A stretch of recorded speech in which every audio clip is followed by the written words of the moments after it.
8.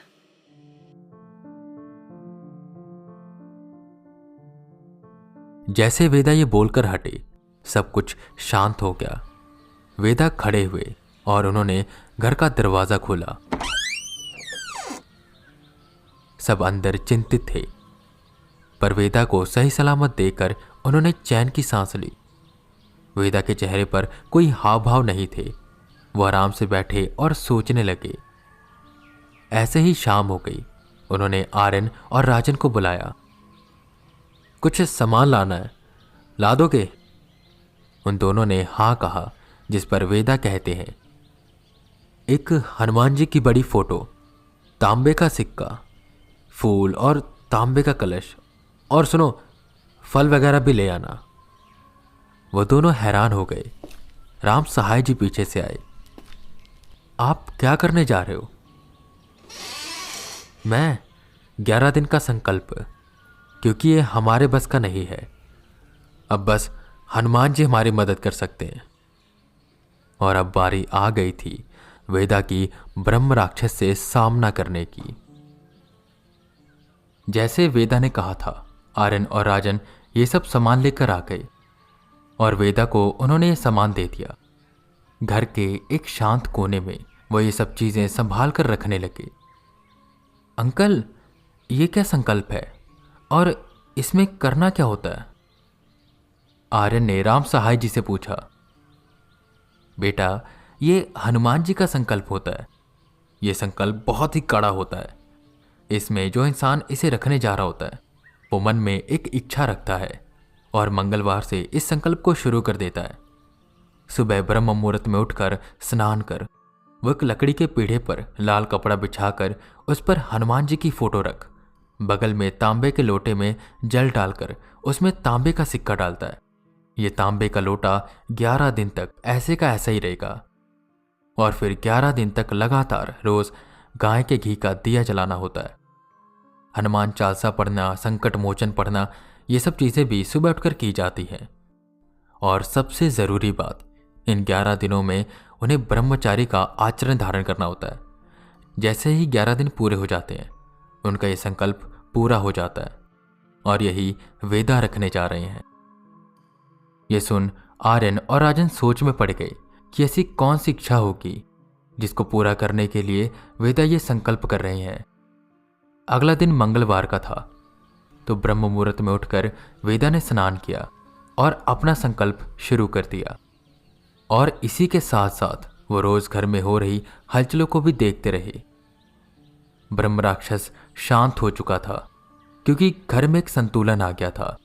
सब लोग समय से नहा लेते थे और पूजा करते थे और कोई भी ऐसी गलती नहीं हो रही थी कि जिससे उसको गुस्सा आ जाए। ऐसे करते करते 11 दिन बीत गए।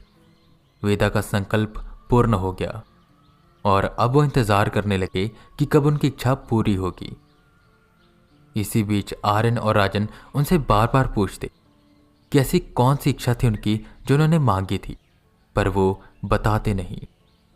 वेदा अभी भी गांव में इस घर के इतिहास के बारे में पता लगाने की कोशिश कर रहे थे, पर उन्हें कहीं से भी कुछ मिल नहीं रहा था। ऐसे ही वो गांव में यहां वहां घूम रहे थे कि तभी उन्हें एक आवाज सुनाई दी। जय राम, जय जय वो इस आवाज का पीछा करते करते एक बहुत ही पुराने मंदिर के सामने पहुंचते हैं। वो मंदिर हनुमान जी का था। वहीं मंदिर में बैठे एक संत राम जी की आराधना कर रहे थे। एकदम मन लुभावना दृश्य। सामने राम जी की, जानकी जी की मूर्ति थी। चरणों में हनुमान जी बैठे हुए थे और आसपास बाकी भगवानों की मूर्तियां। वेदा उन संत जी के पास गई जो वेदा के आते ही शांत हो गई। वो खड़े हुए और वेदा की ओर पलटे। सफेद धोती, केसरी कुर्ता, माथे पर टिक्का और चेहरे पर एक मीठी सी मुस्कान। उनके अंदर से एक अलग सी चमक आ रही थी जो ना जाने क्यों वेदा को एक अपनेपन का एहसास दे रही थी। क्या हुआ पुत्र, बड़े चिंतित दिख रहे हो? उन संत जी ने पूछा, जिस पर वेदा उन्हें उस घर की सारी बात बताते हैं और ये भी बताते हैं कि वो उस घर के इतिहास के बारे में जानना चाहते हैं। पर कहीं से भी उन्हें कुछ पता नहीं चल रहा। ब्रह्म राक्षस को मुक्त कराने का कोई रास्ता भी नहीं मिल रहा। जिस पर संत जी मुस्कुराते हैं और कहते हैं, ठीक है, पहले आप भगवान जी की आराधना कर लीजिए, फिर मैं आपकी सहायता करता हूं।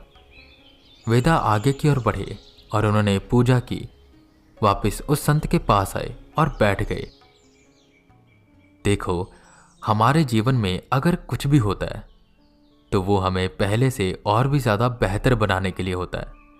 और हो सकता है कि इस ब्रह्म राक्षस से तुम्हारा सामना तुम्हें और ताकतवर बनाने के लिए हो, न केवल शारीरिक रूप से बल्कि मानसिक रूप से भी। वैसे मैं उस घर के बारे में सब कुछ जानता हूं। ये सुन वेदा हैरान हुए और उनसे उस घर का इतिहास पूछने लगे, जिस पर वो संत बोले, बहुत सालों पहले वहां पर एक विख्यात पंडित रामदास जी रहते थे। उन्हें वेदों का, पुराणों का और ग्रंथों का बहुत ज्ञान था और उन्हें इस ज्ञान का घमंड होने लगा। वो सबसे ज्यादा पैसे मांगने लगे और उन्होंने गरीबों के घर जाना छोड़ दिया। जबकि एक पंडित का प्रथम कर्म होता है कि वो तनिक भी भेदभाव न करे। उनमें लालच बढ़ता जा रहा था। उन्होंने पैसे जोड़े, ये हवेली बनवाई, अपना सुख उन्होंने पूरा देखा, पर कोई भी दान धर्म नहीं किया। और उनका जब आखिरी समय आया तो उन्हें एहसास हुआ कि उनसे गलती हो गई है, पर तब तक काफी देर हो गई थी और उनकी मृत्यु के बाद वो ब्रह्म राक्षस बन गए। वेदा ये सब सुन रहे थे और उन्हें अपने सभी सवालों का जवाब मिल रहा था। पर उन्हें मुक्त कैसे कराया जाएगा? वेदा ने सवाल किया, जिस पर वो संत मुस्कुराए और बोले, रुद्र स्वस्तिक पाठ। तुम ऐसा करो कि 4-5 पंडितों को बुलाकर उसी पीपल के पेड़ के सामने ये पाठ करवाओ। और हां, हनुमान जी की एक तस्वीर को उस पीपल के पेड़ के जड़ के पास रख देना, ताकि वो किसी को कुछ कहे ना। तुम सबसे आगे बैठना और अपनी आंखें बंद कर उस ब्रह्म राक्षस का ध्यान करना, क्योंकि वो तुम्हारे ऊपर से ही मुक्त होगा। आधी बात वेदा को समझ आ गई थी और आधी बात वो समझ नहीं पाए थे, पर जैसा उन संत जी ने कहा था, वेदा वो करने के लिए तैयार थे। वेदा जल्दी से घर पहुंचे। अब तक शाम हो गई थी। शाम होने की वजह से वो ये पाठ नहीं करवा सकते थे, पर उन्होंने उस गांव के पंडित और आसपास के कई गांवों के पंडित को बुला लिया था। अगले दिन की सुबह होते ही वो आ जाते। आर्यन और राजन के साथ मिलकर वो सब सामग्री ले आए। उन्होंने किसी को भी इस प्रक्रिया के बारे में कुछ नहीं बताया, बस इतना कहा कि कल पीपल के पेड़ के सामने रुद्र स्वास्तिक पाठ होगा। सब सामान की व्यवस्था करते करते रात हो गई। वेदा छत पर राजन और आर्यन के साथ सो रहे थे। वेदा को उनके पास्ट के कुछ डरावने सपने आने लगे। ये सपने आ रहे थे या ब्रह्म राक्षस दिखवा रहा था, ये समझ पाना काफी मुश्किल हो रहा था। पर सपने में वो अपनी बहन को एक बहुत ही बड़े और डरावने दानव के हाथों मरते हुए देख रहे थे। वो चिल्लाते हैं और सबको बुलाते हैं, पर उनकी बात पर कोई विश्वास नहीं करता। सबको लगता है कि वेदा ने ही अपनी बहन को मार दिया, क्योंकि सभी लोग वेदा को पागल समझते थे। एक झटके से वेदा की आंख खुली और अपने इस अतीत को वापस से अनुभव कर उनकी आंखें नम हो गई। घर की छत से लगकर वो पीपल का पेड़ था, जिसकी ओर वो देखने लगे तो वही लाल गहरी आंखें उन्हें देख रही थी, पर आज वो काफी शांत लग रही थी। सुबह हो गई। सारे पंडित आ गए। वेदा और राम सहाय जी सभी तैयारियों में लगे हुए थे। आर्यन और राजन जो मशीनें उन्होंने लगाई थी उसे हटा रहे थे, क्योंकि इन मशीनों का यहां पर कोई भी फायदा नहीं था, क्योंकि यहां पर कोई भी नेगेटिव एनर्जी नहीं थी। तैयारी करते करते 10 बज गए। वेदा ने हनुमान जी का नाम लिया और उनकी तस्वीर को पीपल के जड़ के पास रख दिया। वेदा सबसे आगे बैठे हुए थे, उनके पीछे राम सहाय जी का परिवार और आसपास पंडित, जो पाठ शुरू कर देते हैं।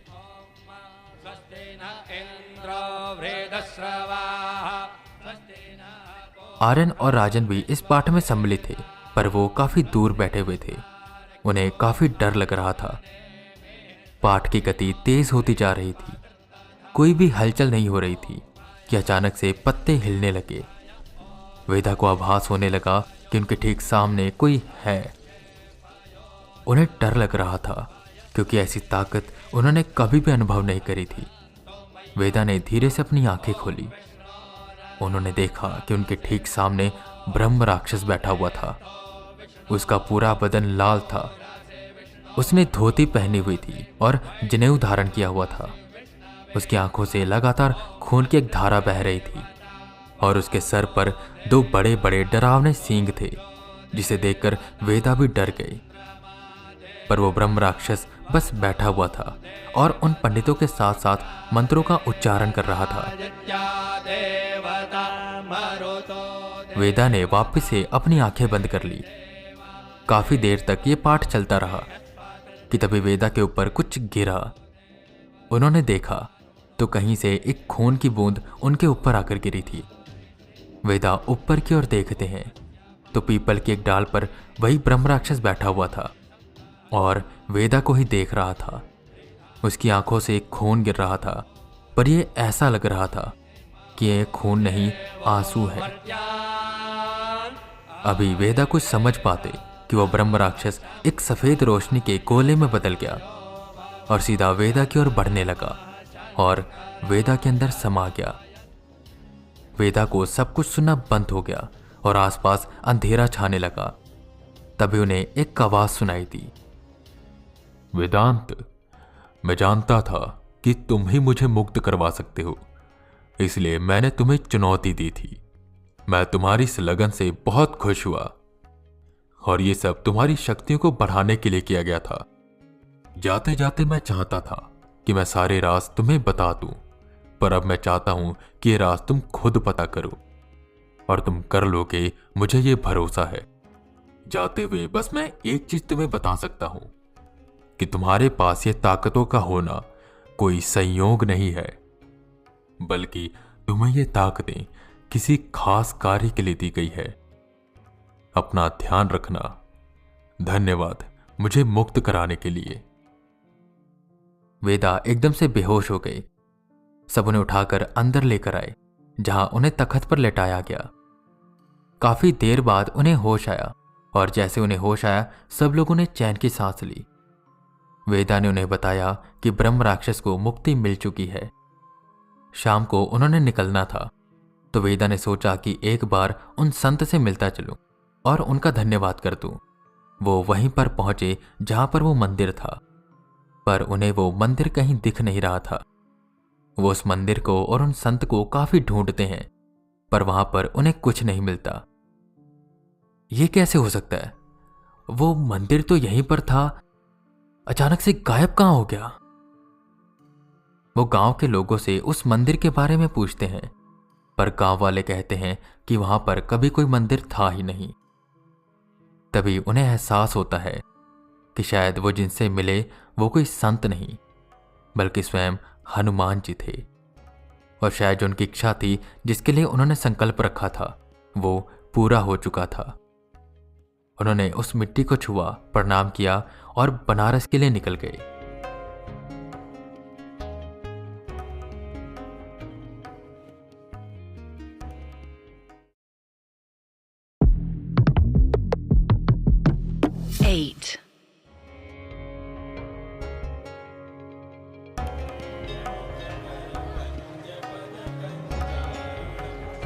सुबह की आरती कर पंडित वेदांत सभी भक्तों में और बाहर खड़े जानवरों में प्रसाद बांटते हैं और गंगा के तट के किनारे बैठ जाते हैं। बहती जलधारा की ओर देखते हुए वो कुछ सोचने लगते हैं। आखिर ऐसा क्या कार्य है जिसके लिए मुझे ये शक्तियां मिली हैं, और वो राज कैसे थे जिनके बारे में ब्रह्म राक्षस बता रहे थे? मेरी बहन की मौत, मेरे गुरुजी की मौत, आखिर किसने मारा इन्हें और क्यों? इसी सोच में डूबे वो अतीत के काफी पन्ने पलटते हैं, जिससे उन्हें बीते कई दिन याद आने लगते हैं। बचपन से उन्हें ऐसी ताकतें दिखाई देती थी जो किसी और को नहीं दिखती थी। बचपन में वो जंगल में नहीं जाते थे क्योंकि वहां उन्हें तरह तरह की डरावनी आत्माएं दिखती थी। उनमें से कई आत्माएं जब भी गांव में आ जाती तो वेदांत सबको इस बारे में बताते, पर कोई भी उनकी बात को न मानता और सब उन्हें पागल समझते। वेदांत हमेशा डरे डरे रहते थे। रात को ही हल्की सी आहट भी उन्हें डरा देती थी और वो चीखने लगते थे। गांव वाले तक तो फिर भी ठीक था, पर जब उनके माँ बाप इन सब चीजों से परेशान होकर उन्हें पागल बोलने लगे तो उन्हें ज्यादा दुख हुआ। गांव में एक पंडित जी रहते थे जो हमेशा उन्हें हनुमान जी का ध्यान करने को कहते थे, जिसके बाद जब भी उन्हें डर लगता या कोई आत्मा दिखाई देती तो वो हनुमान चालीसा का पाठ करते। ऐसे ही दिन बीतते जा रहे थे। वेदांत उस समय बस 12 साल के थे। वेदांत का पूरा परिवार एक साथ सोया करता था। ऐसे ही एक रात वो सारे साथ में सो रहे थे जब वेदांत को जंगल से एक बेहद ही डरावनी आवाज सुनाई दी। भारी कदम गांव की ओर बढ़ने लगे। वो सबको उठाने लगे, पर सबने उन्हें डांटकर सुलवा दिया।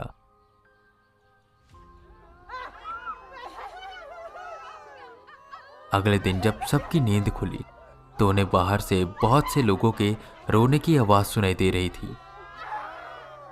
उनके पड़ोसी लक्ष्मण नेगी की रहस्यमय तरह से मौत हो गई थी। अभी कल तक वो पूरी तरह से ठीक थे, पर अचानक से हुई उनकी मौत एक चिंता का कारण थी। सारे लोग हैरान थे। वेदांत को लग रहा था कि कल रात को जो उन्हें ये आवाजें सुनाई दे रही थी, कहीं ना कहीं इसमें उन आवाजों का हाथ है। वेदांत अपने परिवार के साथ उनके घर में गए तो जो नजारा वेदांत ने देखा उसे देख वो जोर जोर से चीखने लगे। महज 12 साल की उम्र में एक ऐसी दहशत उनके अंदर भर गई जो उनकी रूह को कपाने लगी। लक्ष्मण नेगी की पत्नी सुष्मिता नेगी के ठीक पीछे एक 7 फुट लंबा कोई दानव जैसा खड़ा था, जिसका शरीर आधा बकरे का था और आधा इंसान का। उसके पैर बकरे के थे और ऊपर का शरीर इंसान का। चेहरे पर डरावनी मुस्कान थी और आंखें पूरी लाल। सर पे बकरे के जैसे बड़े बड़े सींग थे और वो बस वेदांत की ओर देख रहा था। देखने में ऐसा लग रहा था कि वो ये जान गया था कि वेदांत उसे देख रहा है, और वेदांत के अंदर कुछ न कुछ ऐसा था जो उस दानव को उसकी ओर आकर्षित कर रहा था।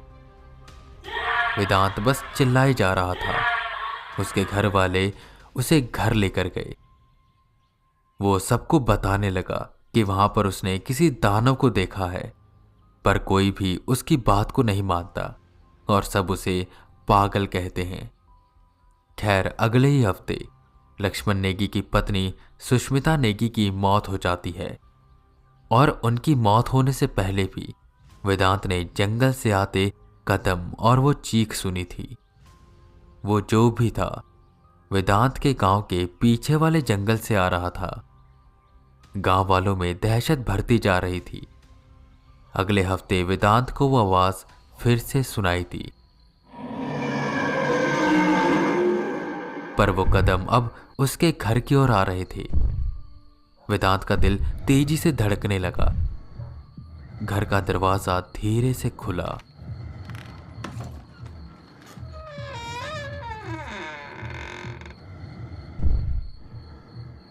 वेदांत ने अपनी आंखें खोली तो वो दानव उसके ठीक सामने खड़ा था। वेदांत ने आंखें बंद कर हनुमान जी का पाठ शुरू किया। अभी उसने आधा पाठ ही किया था कि वो शैतान बोला,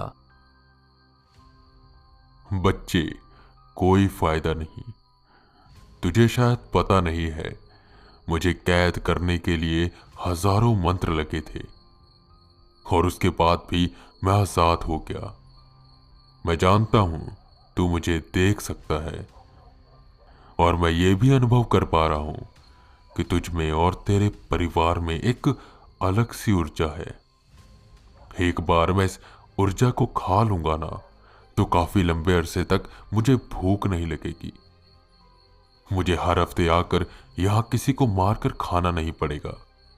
और सबसे ज्यादा ऊर्जा तेरे अंदर है, और अगर तुझे खा लिया ना, तो मुझे लगता है कि 100-200 साल तो आराम से मेरे निकल जाएंगे। इतना बोल वो वेदांत की ओर लपका कि एक ढाल वेदांत के सामने आ गई। लगता है मेरी ताकतें अभी तक पूरे रूप से आई नहीं है। कोई बात नहीं, बहुत जल्द आ जाएगी। तुझे मैं तब बताऊंगा। इतना बोल वो दानव बाहर चला गया। और अगले दिन गांव में किसी और की मौत हो गई। वेदांत बार बार ये सबको बता रहा था कि यहां पर कोई दानव आता है, पर उसकी बात को कोई भी नहीं मान रहा था। और मानता भी कैसे, वो बस एक महज 12 साल का लड़का था। खैर, दिन फिर बीते। ऐसे ही एक दिन वेदांत की छोटी बहन खेलते खेलते जंगल में चली गई। सभी लोग उसे ढूंढ कर लेकर आए, पर जब वो आई तो अकेली नहीं आई। उसके पीछे पीछे वही दानव आया जिसे बस वेदांत देख पा रहा था। तेरी बहन में भी काफी ऊर्जा है। इसे भी अगर मैं खा लूंगा तो लंबे अरसे तक मुझे भूख नहीं लगेगी, और अब मैं इसे खाऊंगा और तू मुझे रोक नहीं पाएगा। इतना बोल वो हंसने लगा। वेदांत भागकर अपनी बहन के पास गया और उसे दूर लेकर जाने लगा, पर वो बार बार उसके पीछे आ रहा था, जिससे वेदांत भागने की कोशिश कर रहा था। सब लोग वेदांत को पागल कह रहे थे। ऐसे ही 1-2 दिन तक ये सब चलता रहा। वेदांत से जितना हो पा रहा था वो अपनी बहन को बचा रहा था। एक दिन जब उसके मम्मी पापा काम से खेतों की ओर गए हुए थे, तो वो और उसकी बहन ही घर में अकेले थे। उस दानव को भूख बर्दाश्त नहीं हो रही थी। वेदांत बार बार अपनी बहन को बचाने की कोशिश कर रहा था, पर जब दानव की भूख हद से ज्यादा ऊपर हो गई तो उसने वेदांत की नजरों के सामने ही उसकी बहन को बेरहमी से मार दिया। उसकी बहन के अंदर से एक सफेद रंग का गोला बाहर निकला, जिसे वो दानव अपने साथ लेकर चला गया। वेदांत रोता है और सबको बुलाता है, पर उसकी बात को कोई भी नहीं मानता, और उन्हें लगता है कि वेदांत ने ही अपनी बहन को मार दिया है, तो वो उसे गांव से भगा देते हैं। जिसके बाद वेदांत गांव से ही नहीं बल्कि उत्तराखंड को ही छोड़ देते हैं और बनारस चले जाते हैं।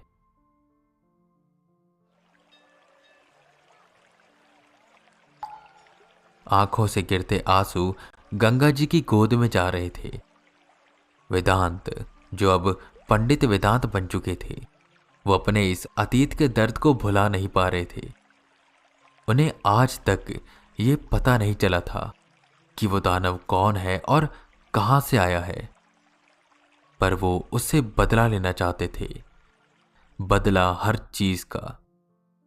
और अब उन्हें कहीं न कहीं ये भी लग रहा था कि उनके गुरुजी को भी उस दानव ने मारा है, जिस पर यकीन कर पाना थोड़ा सा मुश्किल था, पर कहीं ना कहीं उनका मन ये कह रहा था। उन्हें अपने माँ बाप की और अपनी बहन की बहुत याद आ रही थी।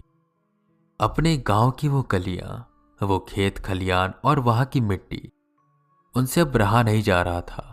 तो वो फैसला करते हैं कि वो अपने गांव में एक बार जरूर जाएंगे। और उन्हें ऐसा लग रहा था कि अब वो इतने ताकतवर हो चुके हैं कि उस दानव का सामना कर सके। बस फिर क्या था, अपना सामान उठाकर वो सबसे पहले चंडीगढ़ पहुंचे। वहां पर जाकर उन्होंने बिल्कुल एक सिंपल सा वेश ले लिया। भीमताल निकलने से पहले उन्होंने सोचा कि खाना खा लेता हूं, तो बस स्टेशन के पास वाले ढाबे पर वो बैठकर खाना ऑर्डर करते हैं। इसी बीच उन्हें एक बच्चा दिखाई देता है फटे कपड़े, माथे से रिश्ता हल्का हल्का खून और शरीर पर जगह जगह चोटें। वो लगातार एक आदमी की ओर देख रहा था जो खाना खा रहा था, पर वो आदमी उसे नज़रअंदाज कर रहा था और बस अपना खाना खा रहा था। वेदांत ने उस बच्चे को अपने पास बुलाया। वो बच्चा सीधा वेदांत के पास आया। वेदांत ने उसे सामने वाली कुर्सी पर बैठने को कहा। तुम कब से हो यहाँ पर? उन्होंने सवाल किया। वो बच्चा कुछ बोल नहीं पा रहा था, तो उसने अपनी उंगली से 5 का इशारा किया। 5 महीने से? उस बच्चे ने ना में सिर हिलाया। 5 साल से? वेदांत हैरान होते हुए पूछते हैं, जिस पर वो बच्चा हाँ में सिर हिलाता है। किसने मारा तुम्हें इतना? बच्चे ने उस ढाबे के मालिक की ओर इशारा किया। वेदांत को उस मालिक पर बहुत गुस्सा आया। अच्छा ये बता, क्या लेगा? दाल चावल, छोले पूड़ी, छोले भटूरे या फिर मुक्ति? मुक्ति सुन वो बच्चा सिसक सिसक कर रोने लगा। वो एक बच्चे की आत्मा थी।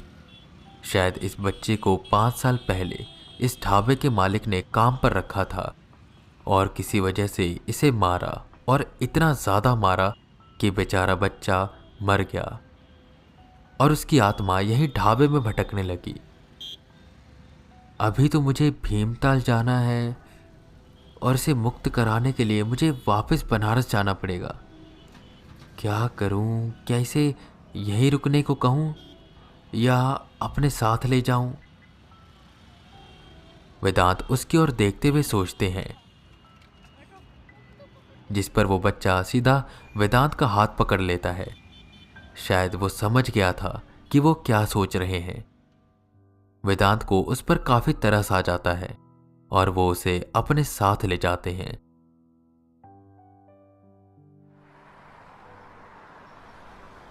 वो बस से भीमताल पहुंचे।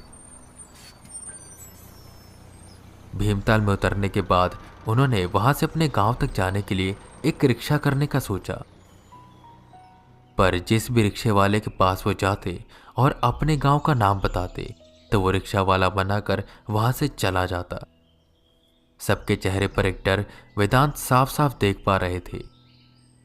बड़ी मुश्किलों से एक रिक्शे वाले को उन्होंने मनाया, जो उनके गांव तक जाने के लिए राजी हो गया।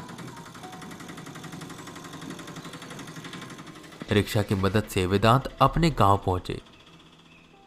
जैसे उनके कदम जमीन को छुए, वो पुरानी यादें ताजा हो गई। मिट्टी की सौंधी खुशबू, चलती सरद हवा, ज्यादा कुछ बदला नहीं था सिवाय वहां की सराउंडिंग को छोड़कर। ज्यादातर घर खाली हो चुके थे, बस 3-4 फैमिली ही थी जो वहां पर रह रही थी। एक अजीब सी मनहूसियत उस गांव के चारों तरफ फैली हुई थी। वेदांत का दिल तेजी से धड़क रहा था। एक डर उनके सीने में जन्म ले रहा था। टूटती सांसों के साथ वो सीधा अपने घर की ओर भागे। दरवाजे पर ताला नहीं लगा हुआ था, जिससे उन्हें चैन की सांस आई। वो अपने घर के अंदर दाखिल हुए तो एक अजीब सी भड़ास उनके चेहरे पर पड़ी।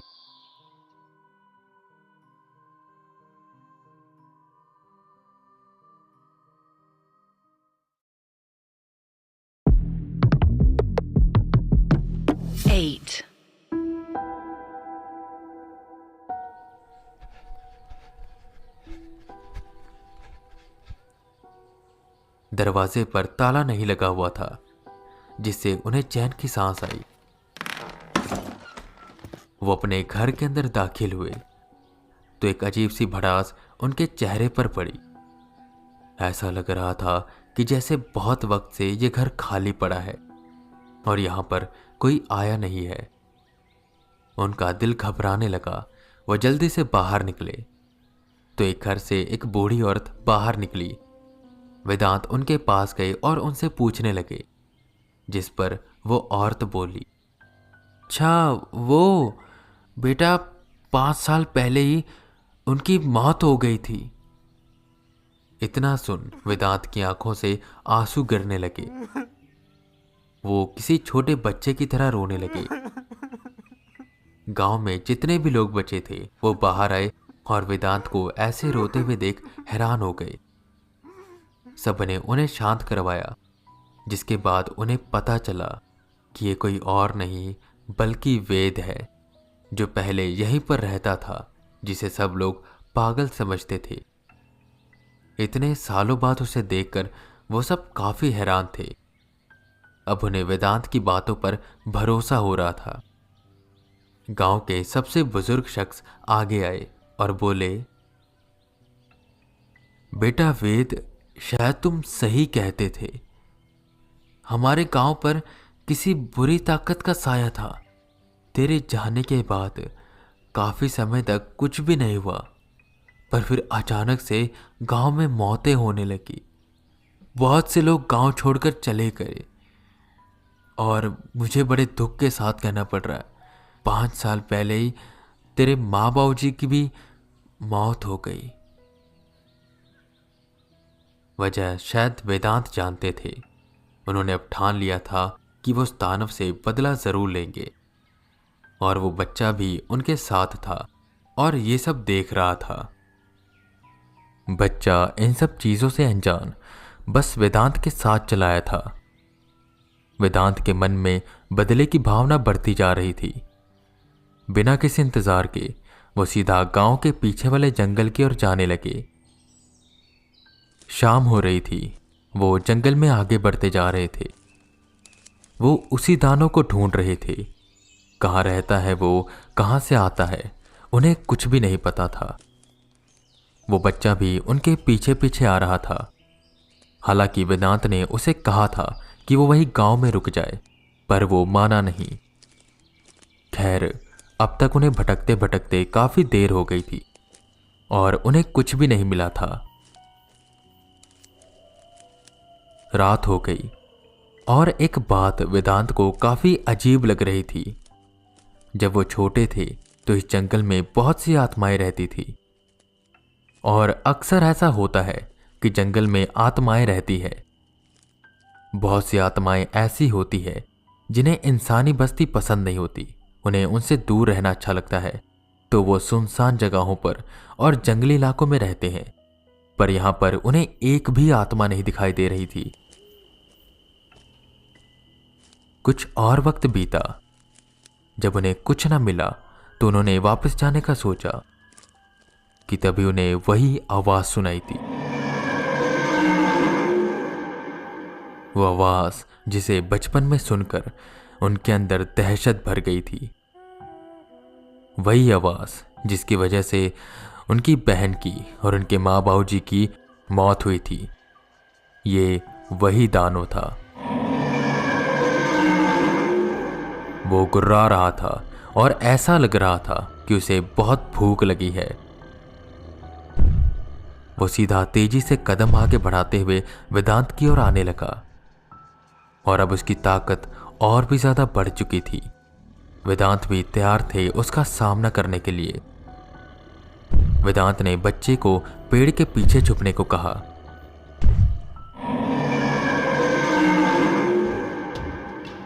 वो दानव आ गया, पर उसका रूप पहले से भी ज्यादा डरावना लग रहा था। उसकी एनर्जी वेदांत फील कर पा रहे थे। मुझे पता था तू एक दिन जरूर आएगा, और तू आ गया। मेरी भूख शांत नहीं हो रही। गांव वालों को, यहाँ तक कि आत्माओं को और तेरे माँ बाप को खाने के बाद भी मुझे शांति नहीं मिली। तेरे अंदर इतनी ताकत है कि एक बार तुझे खा लूं तो बहुत लंबे अरसे तक मुझे भूख नहीं लगेगी और मैं आराम से सो पाऊंगा।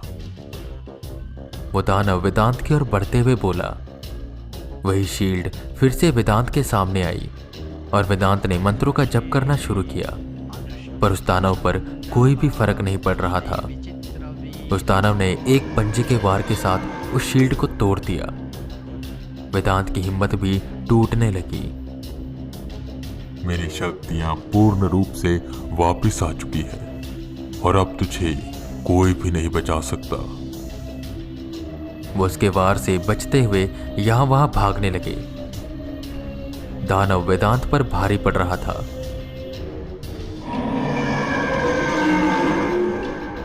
जितने भी तरह के मंत्र वेदांत को आते थे वो सब उसका जप कर रहे थे, पर कुछ भी नहीं हो रहा था। वेदांत में अब और ज्यादा ताकत नहीं बची थी। दानव ने वेदांत को गले से पकड़ लिया। वेदांत को अपना अंतिम समय दिखने लगा। उतनी देर में दानव पर किसी ने हमला किया। वेदांत जमीन पर गिर गए। वो बच्चा पीछे से उस दानव पर हमला कर रहा था। वेदांत उसे ऐसा करने से रोकते हैं, पर वो बच्चा नहीं मानता। दानव को और भी ज्यादा गुस्सा आ जाता है और वो उस बच्चे की ओर लपकता है। बच्चे ने वेदांत को भागने का इशारा किया। वेदांत को पता था कि वो इस दानव से अभी नहीं लड़ सकते, पर वो ऐसे कैसे उस बच्चे को छोड़ सकते थे। बच्चा बस इशारा कर रहा था। वेदांत ने ज्यादा ना सोचते हुए सीधा अपने कदम पीछे की ओर किए और वहां से भाग गए। जंगल से निकलते ही उसे उस दानव के चिल्लाने की आवाज सुनाई दी।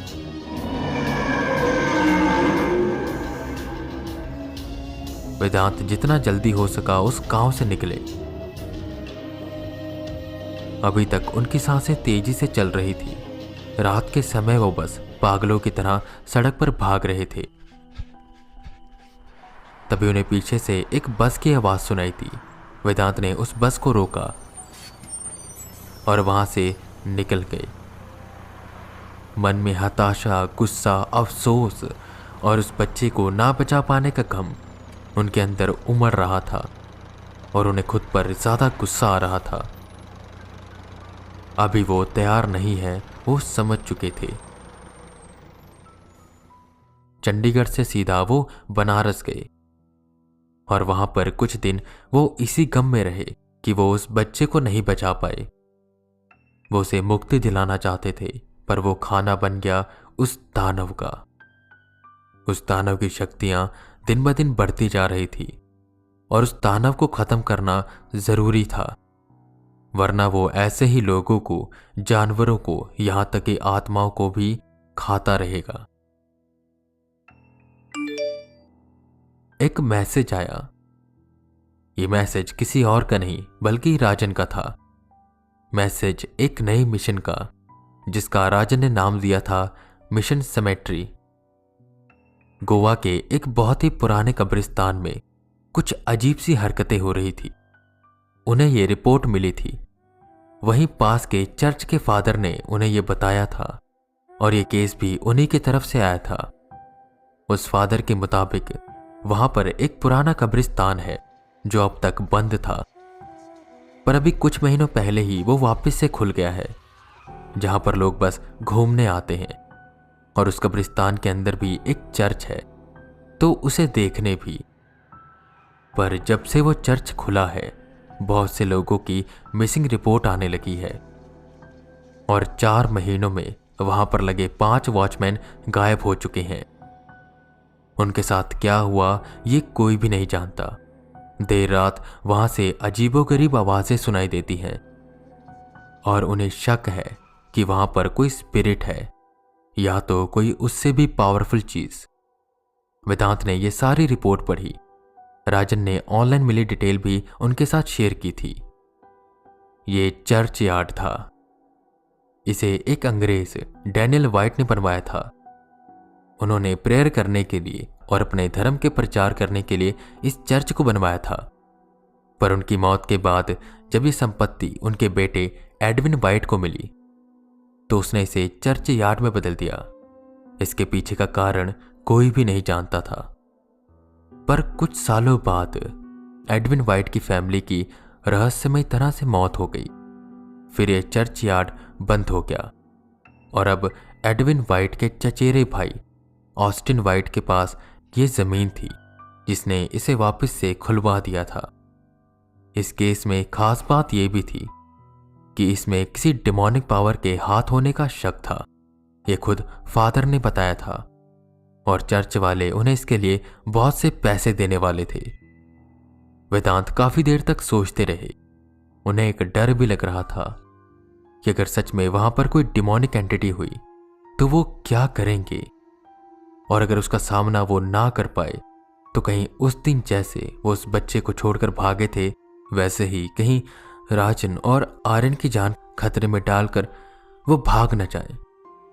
काफी सोच विचार के बाद उनके दिमाग में एक आइडिया आया। इस बार वो डायरेक्ट नहीं बल्कि इनडायरेक्ट इन्वेस्टिगेट करने का सोच रहे थे। वो राजन और आर्यन को बस डाटा कलेक्ट करने के लिए वहां पर पहले भेज देते हैं और उन्होंने सोचा था कि बाद में वो वॉचमैन बनकर उस चर्चयार्ड में जाएंगे और अच्छे से इन्वेस्टिगेट करेंगे। पंडित वेदांत वापस से वेदा बनकर तैयार हो चुके थे और एक नए मिशन पर जाने के लिए निकल चुके थे। Mission cemetery. आर्यन और राजन गोवा पहुंच गए थे। वो वहीं पर एक होटल में रह रहे थे। वो रोज चुपचाप बस उस सेमेट्री पर नजर रखते, वहां से अलग अलग पिक्चर्स वीडियोस कलेक्ट करते जिसे वेदांत के साथ शेयर करते। वेदांत अभी दिल्ली में ही बैठे हुए थे। उन्होंने अपने नकली डॉक्यूमेंट बनवाए। वो गोवा पहुंचते हैं और वहीं पर रेंट पर एक कमरा लेकर रहने लगते हैं। प्लान सीधा था, जैसे ही अभी वाला वॉचमैन गायब होगा तब वो वहां पर वॉचमैन की जॉब के लिए जाएंगे। और आने वाले दिनों में कुछ ऐसा ही हुआ। वो वॉचमैन गायब हो गया और वेदा, जिन्होंने अपनी नकली पहचान बनाई थी हैरी के नाम से, वो सेमेट्री में वॉचमैन की जॉब करने के लिए निकल गए।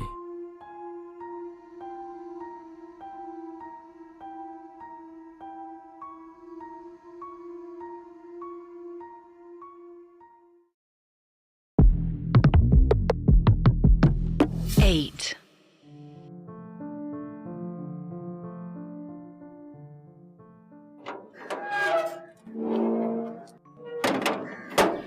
एक 6 फीट लंबा शख्स काले रंग का ओवरकोट पहने सेमेट्री का दरवाजा बंद कर रहा था। उतनी देर में उसे पीछे से एक आवाज आई। गुड मॉर्निंग सर, मेरा नाम हैरी है और मैंने पेपर में पढ़ा था कि यहाँ पर एक वॉचमैन की जॉब खाली है। सर, मैं वो जॉब करना चाहता हूँ। वो शख्स पलटता है, सामने खड़े हैरी को ऊपर से नीचे तक देखता है और कहता है, ये जॉब कर पाओगे तुम? तुम्हें डर तो नहीं लगेगा? हैरी हल्का सा मुस्कुराया और बोला, सर, मुर्दों से कैसा डर? डरना तो इंसान को उनसे चाहिए जिनकी सांसें चल रही हैं। वो शख्स कुछ देर तक उसे देखता है और कहता है, ठीक है, मेरा नाम पीटर है और मैं इस चर्चयार्ड की देखभाल करता हूं। तुम आज से ही काम पर आ जाना। मैं तुम्हें सारे नियम शाम को समझा दूंगा। ठीक 6 बजे मुझे यहीं पर मिलना। वो शख्स इतना बोलकर अपनी कार में बैठा और वहां से चला गया। हैरी, जिनका असली नाम वेदा है, वो सेमेट्री को अच्छे से देखने लगे। उन्हें उस सेमेट्री के बीचों बीच बने उस चर्च से काफी स्ट्रॉन्ग पावर के होने का एहसास हो रहा था और ऐसा लग रहा था कि जैसे उसे रोक कर रखा जा रहा है। बाकी आसपास उन्हें बहुत सी आत्माएं दिखाई दे रही थी जो अपनी कब्रों में वापस जा रही थी। वेदा ये सब देखते हैं और फिर वहां से अपने रूम में चले जाते हैं।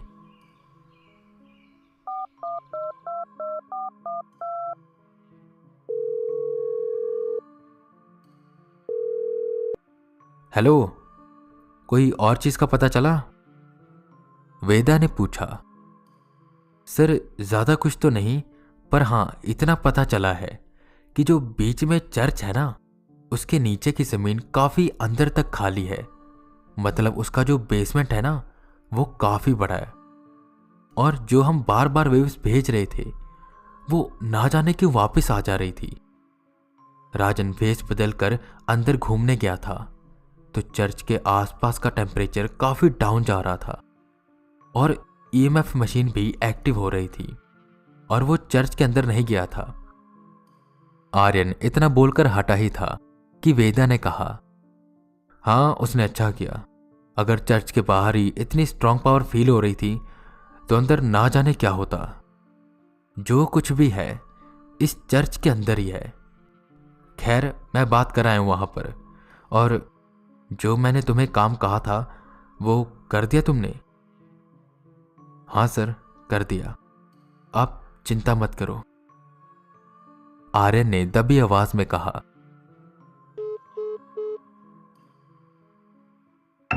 जैसा प्लान उन्होंने सोचा था सब कुछ वैसा ही हो रहा था।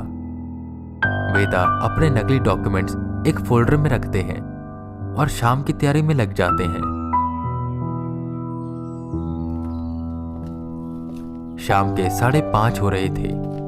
धीरे धीरे कदम आगे बढ़ाते हुए वेदा, जो कि अब हैरी की जीवनी में थे, वो आगे बढ़ते जा रहे थे। आसपास ज्यादा लोग नहीं थे क्योंकि अब तक उस सेमेट्री का खौफ आसपास के इलाकों में फैल चुका था। जैसे जैसे सूरज ढलता जा रहा था वैसे वैसे उस सेमेट्री की मनहूसियत बढ़ती जा रही थी। हवा में एक अलग भारीपन सा था जिससे उन्हें तनाव महसूस हो रहा था। रह रहकर आत्माएं उनके सामने आ रही थी। वो समझ चुके थे कि यहां बहुत ज्यादा नेगेटिव पावर्स हैं और जितनी भी ये नेगेटिव पावर है वो किसी के कंट्रोल में है। खैर वो ऐसे बर्ताव करते हैं कि जैसे उन आत्माओं को देख ही नहीं पा रहे और उनके आसपास कुछ भी नहीं है। गेट खुला हुआ था। वो सीधा अंदर गई। एक पुरानी कब्र के पास वो शख्स जिसने अपना नाम पीटर बताया था वो खड़ा था। आ गए तुम? उसने अपनी घड़ी की ओर देखा और कहा, 5:55, 5 मिनट पहले। गुड, मुझे समय की कदर करने वाले लोग काफी पसंद हैं। खैर आओ, पहले मैं तुम्हें सिमेट्री घुमा देता हूं। ये देखो, तुम्हें जितनी भी कब्रें दिखाई दे रही ना, ये बहुत साल पुरानी कब्र हैं और सबकी अपनी अपनी अहमियत है। पीटर एक एक कर पूरी सिमेट्री का उसे टूर कराता है और फिर बारी आती है चर्च के अंदर जाने की। इतनी नेगेटिविटी की वजह से वैसे ही हैरी बहुत अनईजी फील कर रहे थे। जैसे जैसे उनके कदम चर्च की ओर बढ़ते जा रहे थे हैरी की हालत और भी ज्यादा खराब होती जा रही थी। ये चीज पीटर नोट कर रहा था तो उसे शक ना हो इसलिए हैरी ठीक होने का नाटक करते हैं। दरवाजा खुला। यह है चर्च। काफी सुंदर है ना? चारों तरफ गहरे काले रंग के धुएं के बादल उठ रहे थे। उन्हें अजीब सी आवाजें सुनाई दे रही थी और सामने जो क्रॉस था वो रह रहकर हैरी को उल्टा दिखने लगा था। कभी वो सीधा होता तो एकदम से उल्टा हो जाता।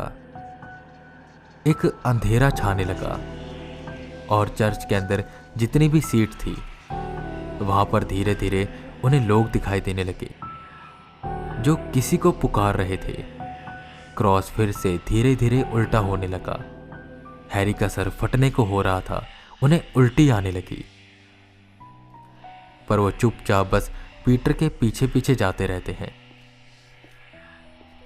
हालांकि पीटर क्या बोल रहा था उन्हें कुछ भी सुनाई नहीं दे रहा था क्योंकि आसपास से काफी तेज आवाजें आ रही थी और ऊपर से उनका सर फटता जा रहा था।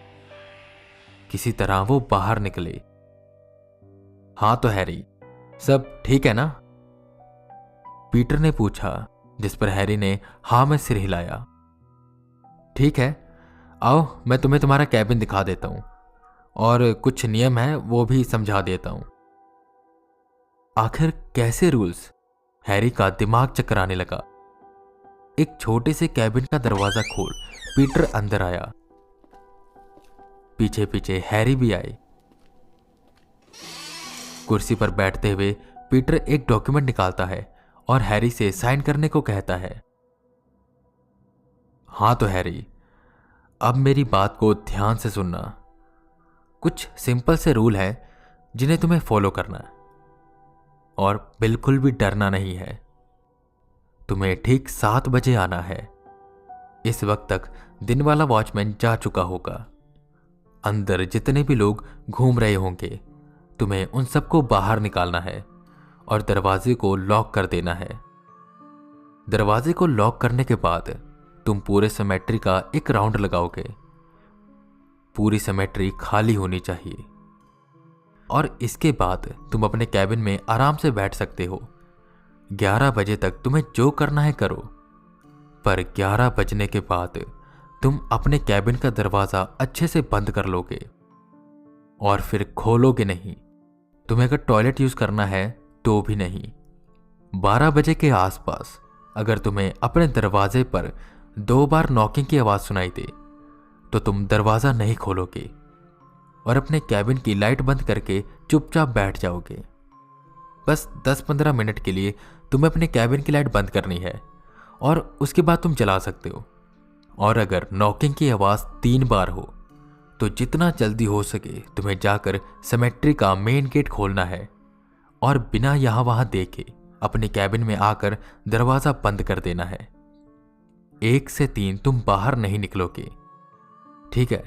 इसके बाद 3 या 4 बजे के बीच हो सकता है तुम्हें फिर से 2 बार नॉकिंग की आवाज सुनाई दे। अगर सुनाई दे तो ठीक वैसा ही करना है। कैबिन की लाइट बंद करनी है और चुपचाप बैठे रहना है। और अगर 3 बार तुम्हें नॉकिंग की आवाज सुनाई दे तो तुम्हें जितना जल्दी हो सके उस खुले गेट को बंद करना है और फिर यहां वहां देखे बिना अपने कैबिन में आ जाना है। 6 बजे तक तुम्हें अपने कैबिन के अंदर रहना है और फिर तुम बाहर आ सकते हो। और हां, एक और बात, अगर कभी ऐसा हुआ कि 12 से 3 के बीच तुम्हारा कोई दरवाजा खटखटाए तो तुम दरवाजा नहीं खोलोगे, चाहे कुछ भी हो जाए। बस तुम्हें चुपचाप बैठे रहना होगा। और अगर खटखटाने की आवाज ज्यादा आती है और तुम्हें ऐसा लगता है कि हो सकता है बाहर जो भी है वो दरवाजा तोड़कर अंदर आना चाहता है, तो तुम बस अपने कैबिन की लाइट बंद कर दोगे और चुपचाप बैठे रहोगे। जैसे ही आवाज आना बंद हो जाए तुम लाइट वापस से जला सकते हो। 6 बजे तुम बाहर निकल सकते हो। मेन गेट खोल देना और 7 बजे तुम्हारी ड्यूटी खत्म हो जाएगी। उसके बाद तुम्हें जो भी करना है तुम करना, पर हां, ये सारी बातें किसी को भी पता नहीं चलनी चाहिए। और अगर पता चली तो तुम्हारा हाल बहुत ही बुरा होगा। हैरी हाँ में सिर हिलाते हैं, पर वो भी हैरान थे कि ऐसे कैसे रूल्स हैं और आखिर ऐसा क्या होता है रात में। पीटर वहां से चला गया और 7 बज गए। वेदा या कहें हैरी अपने पहली रात की ड्यूटी करने के लिए तैयार हो जाते हैं।